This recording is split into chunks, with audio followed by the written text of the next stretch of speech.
We know that this past Wednesday, Warner Media finally allowed Tony Khan to get Mark Briscoe on television, and from here on in will be allowed to do so in the foreseeable future.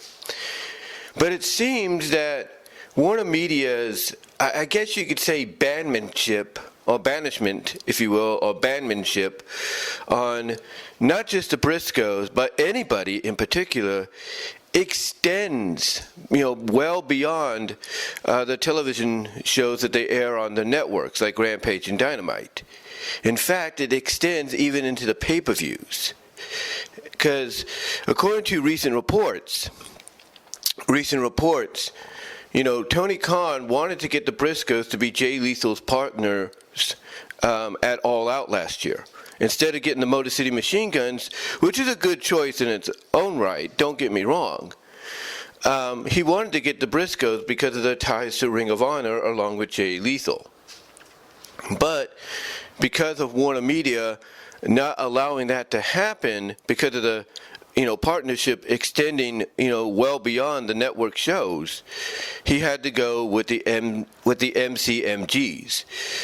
Now, this is a problem I think any company, promotion, league, what have you, has to deal with when they work with networks and cable channels like Warner Media, like Viacom, like Disney, like Paramount, Comcast Universal, and so on. This is something that they have to deal with. This is something they have to, work around with because of the fact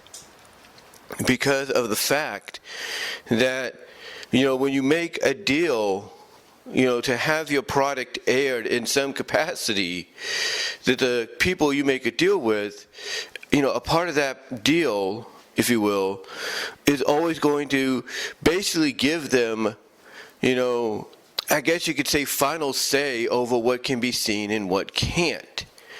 I mean, one of the reasons, and very obvious because of the sensitive nature, of its depiction, or its sensitive historical nature based on its depiction, is the fact that the Briscoes, and this was one of the main reasons, apparently, one of the main reasons besides Jay Briscoe's tweets from over a decade ago.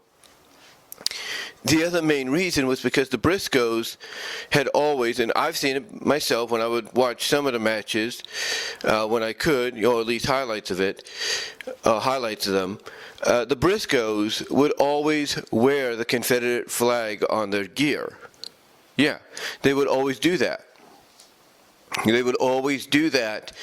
And basically because of them doing that in the past, even though they stopped doing it, over the years, since, the Confederate flag has somewhat become extinct in many aspects. But, however, because of that, because of, them doing that in the past, I should say, it was another reason why Warner Media did not want the Briscoes on television. That is one of the other reasons. But again, like I said, these are things that when you deal with networks to, have them to agree to air your product, to be the home base, if you will, of your promotion, your league, your franchise that you want to promote. There are certain things that you have to basically deal with that, may not make sense in the long run, if you will. They may not make sense in the long run, but they are things you have to deal with. These are things you have to work, around, you have to work around, to, I guess try to present a good product courtesy of the network you're being showcased on. And again, it's not just, like with wrestling, there's a lot of shows sometimes that get stuff pulled due to sensitivity issues or due to the times that we're in now. I mean, I'll give you a good example. As silly as it sounds, and everybody knows about this one. My Little Pony Friendship is Magic I'm guessing, I'm guessing around like what, season 2, season 3, something like that. They introduced the character that we now know as Derpy. But because she was introduced as Derpy, even on screen, given that name, they instead decided to change it to Muffins. Yeah. Instead of basically, keeping, the name because of the way the character looked, they decided to change it to Muffins. But what's interesting is they didn't change the design of Muffins whatsoever. They didn't. They kept Muffins as her same G4 design all the way through. That's it. And here's what's interesting. They never really acknowledged, Derpy's new name on screen. I think, okay, let me correct myself. I think they did maybe once or twice, but most of the time she would just, be in a speaking role, and, they might allude to, her name and all that, but that was about it. They never really gave her, a proper introduction except for the beginning of that one episode with Rainbow Dash, and that's it. The point I'm getting at basically is, how do I put this? The point I'm getting at is, even children's shows, or shows meant for kids, like MLP, FIM, they have to watch what they present. Like I said, Derpy had there not been any backlash, based on, the character's design, her personality and all that, and the name to go along with it, then obviously, one, I wouldn't be talking about it right now, but also the fact that,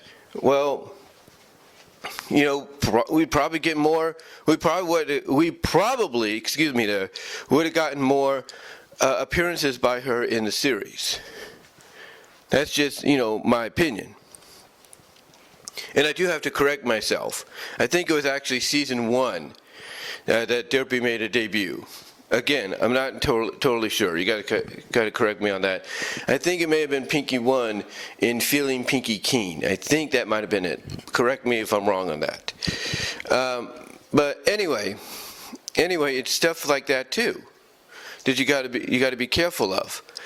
I bring up the fact, in the past, that when the whole Oklahoma City bombings and 9/11 situation occurred, that a lot of the Disney Afternoon episodes of various popular Disney Afternoon shows had to be removed due to sensitivity issues, and rightfully so. However, one called A Lien on the Property, which was a Rescue Rangers episode, some might say that's kind of weird why they would, basically remove that, since it's only earthquakes and all that. And they're not naturally made earthquakes. They're earthquakes done by moles and all that. Yeah, I agree. It doesn't make sense having that episode removed when they did. But due to the fact that when you watch the episodes, people don't know what's going on and they're fleeing, because all of a sudden these earthquakes are happening unnaturally, buildings seem to be leaning, getting ready to topple. Yeah, that, especially with what happened at 9/11, because that's when I think this episode really, unfortunately met a fate to where, it was, even though it was temporary, it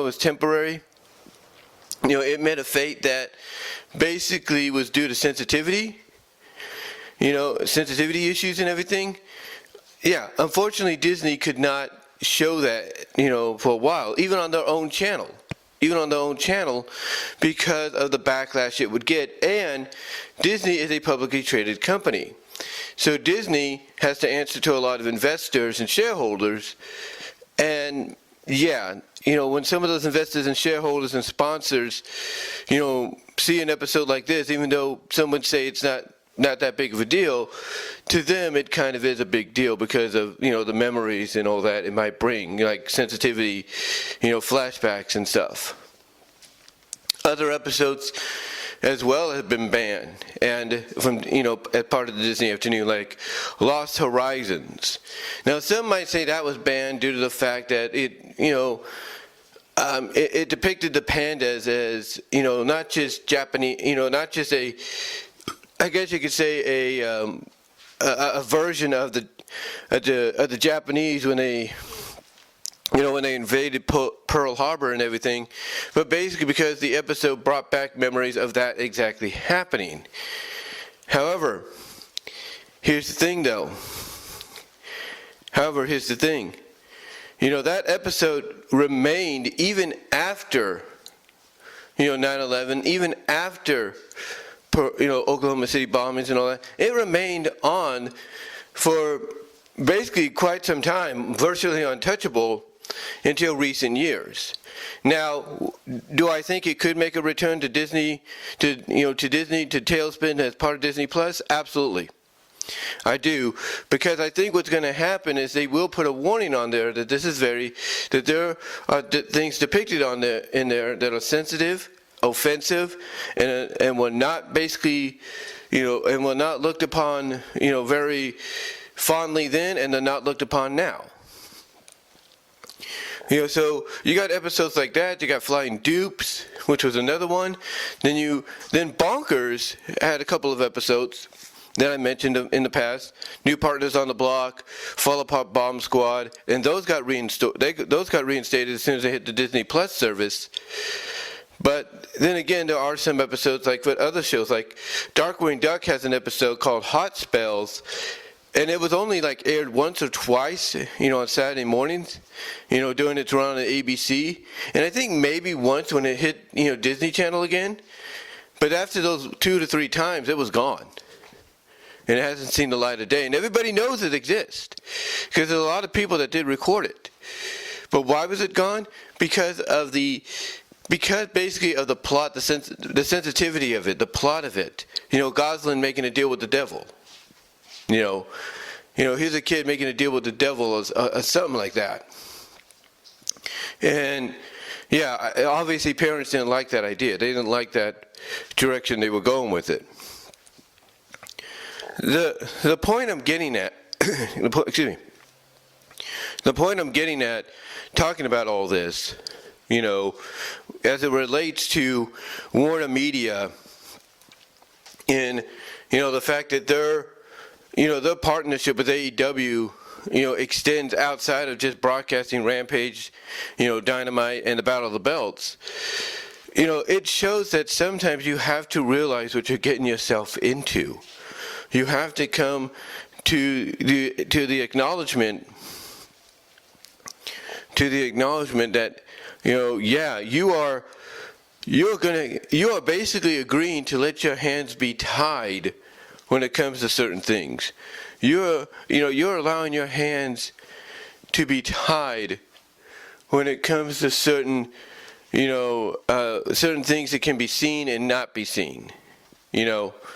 I mean, there's a lot of other shows out there where the episode will remain, but they will have scenes completely cut due to sensitivity issues.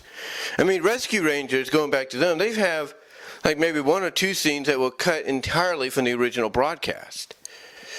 There's that one episode, I can't think of the name right now. I think it's called the Piper Power Play. I think that's what it's called. When Nimno creates a device, after he gets his power cut off, he creates a device that basically runs, essentially, on not just potatoes, if you will, potato power, but also runs on mice power. And what he does, just like, in the classic Piper play, story, I should say, he creates a device that hypnotizes the mice and even some other rodents, into basically going to him and as, just being his power supply, going on these wheels and being his power supply and everything. And there's a scene in the episode where we see a character, because the Rangers, the other Rangers, Gadget, Chip and Dale, and Zippo, they're wondering, okay, where's Martin Ray? He hasn't been back for a while because, he got hypnotized. They have a character that comes in called Moutho. I think it's Moutho. It's kind of like a mouse version of Harpo from, the Marx Brothers. He comes in, he comes in, and since he can only speak like in sign language and noises just like Harpo did, Gadget has to explain that to Chip and Dale. That scene, and he's explaining what's happening, that scene was completely cut. Gone. For whatever reason we don't know, well, we do know, but it was gone. I mean, when I look at the scene, I'm like, what's the big deal? I don't see no issue with that. I really don't. But apparently, because the mouse was deaf, if you will, it was very sensitive to deaf people. So they decided to take that out. There are scenes and moments like that don't make sense. It's just one of those situations to where, even, like I say, if you're trying to broadcast it, even on your own channel, you have sponsors and shareholders and all that you have to answer to. Another instance as well is, they could have you cut things out for time, and because folks get so used to this cut version, they become so surprised about what they see later on when somebody presents to them an extended version, or the, OG version, if you will. Going back to Disney again, Tailspin Splendor and Lightning Part 3, the original movie pilot that was shown in prime time, and even originally seen, as part of the 4-part showcase on a weekday basis, on the Disney afternoon. In Part 3, there was one sequence that was, to me, it's a beautiful sequence. Very beautiful. It's one of the more underrated moments from a musical standpoint, for anything Disney-wise when it comes to movies and shows. And that is Rebecca Cunningham singing "Home Is Where the Heart Is" to her daughter Molly, kind of a lullaby to her.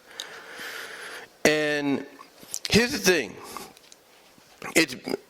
Sally Struthers, who's the voice of Rebecca, very well-known actress, does a tremendous job. I think it's her that's singing. She does a tremendous job. Beautifully well done.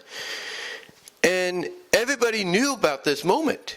It was that well done. Everybody knew there was more to that scene than just what we got, afterwards. And later on, going through the internet and all that, I, along with a lot of other people, were able to download not just, the pilot movie as it was originally first aired, but along with it, we were able to finally get that moment. We were finally able to get that moment.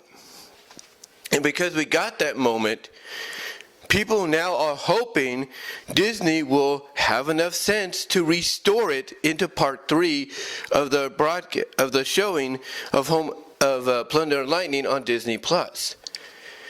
But again, because they have sponsors and partners to answer to, even in syndication, they had to cut. They had to cut that for time restraints, unfortunately. And again, that goes along with the fact that when you make a deal with, partners, whether the networks like ABC, NBC, CBS, USA, TBS, TNT, Warner Media as a whole that owns them, NBC Universal as a whole that, owns, of course, NBC, but also owns, USA and TBS. I mean, not TBS, but USA and MSNBC and such, when you make a partnership with them, and even those in syndication, to broadcast their stuff, to showcase your stuff, you're basically agreeing to let your hands be tied and having to do what they tell you. In other words, it's like you're basically signing over ownership of your property to them, even though they technically don't own it. That's the risk you take. And going back to the whole Warner situation with the Briscoes and AEW, that's the risk Tony Khan has taken. He has his hands tied, technically. He has his hands tied, because of the fact that he can't, do what he can't really get, certain things approved without their approval. I mean, yes, I'll give him credit what's due. He worked his damnedest, excuse my language, God. He worked his damnedest to get Mark Briscoe on there, to the point that finally somebody at Warner Brothers Discovery acknowledged, hey, he has a point. Those homophobic tweets were done over a decade ago, and this guy has indeed, that's no longer with us, Jay Briscoe, this guy, indeed apologized for it and did all the things they said he did to make up for it. And basically also pointing out that, these guys don't wear the Confederate flag anymore on their gear here because they've learned about the issues with that. So obviously he pushed hard enough and got them to, so obviously Tony Khan pushed hard enough to the point that somebody at that, over at WBD did some research finally and realized what everybody was pointing out to be true, or was saying was true. So, yeah, because of that, now Mark Briscoe is allowed to be on AEW television and Ring of Honor television, for the foreseeable future. And that's great. That's great news. And it does prove, if you push hard enough on your partners, your network partners, that maybe and hopefully they will give you an opportunity to, get what you want done and to get what you want to have happen done, is what I'm trying to say. But yeah, Warner Media apparently, like I said, their partnership with AEW, and what, they could allow AEW to have on their programming extends more so extends more over so than just with Rampage and Dynamite. So hopefully when the new TV rights deals come up and Tony Khan wanting to remain with them, becomes, a talkative point, because obviously they see that, despite the fact that they may not care about wrestling, because I think that's a reality we have to face, that they may not really care about wrestling. I think obviously they see the profit in it, they see the ratings, the sizable ratings they're getting from it. So my thought process is my speculation and thought process is the moment, the TV rights deals come up and everything in the near future, my thought is this is my thought, that Tony Khan is going to try to take what's happened over this past year or so with the restrictions that he's been hit with and try to basically work something out to where there'll be less restrictions on what they can do and not do on television with the shows and the pay-per-views.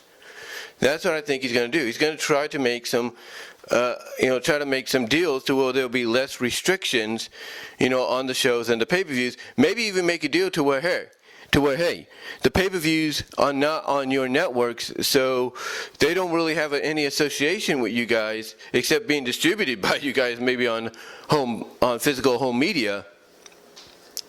But besides that, they have no real ties to you guys. They're their own entity. Maybe you could just let me do what I want to do there, and that's it.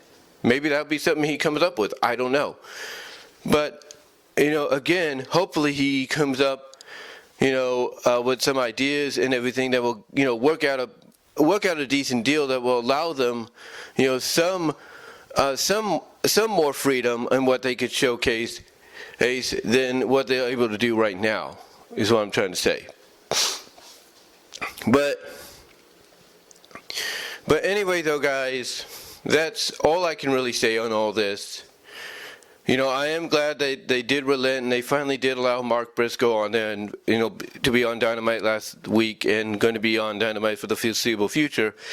I'm happy they allowed that to happen, and I cannot wait to see again what what deal Tony Khan is able to work out with these media rights deals going into next year to try to get something new, some kind of new agreement between both sides. I can't wait to see what he does, and I'm hoping maybe what he does do is work out a deal that allows them, less restrictions and more freedom. That's what I'm hoping. But let me know what your guys' thoughts are. How do you feel about the fact that a partner of any kind, like Warner Media, Warner Brothers Discovery,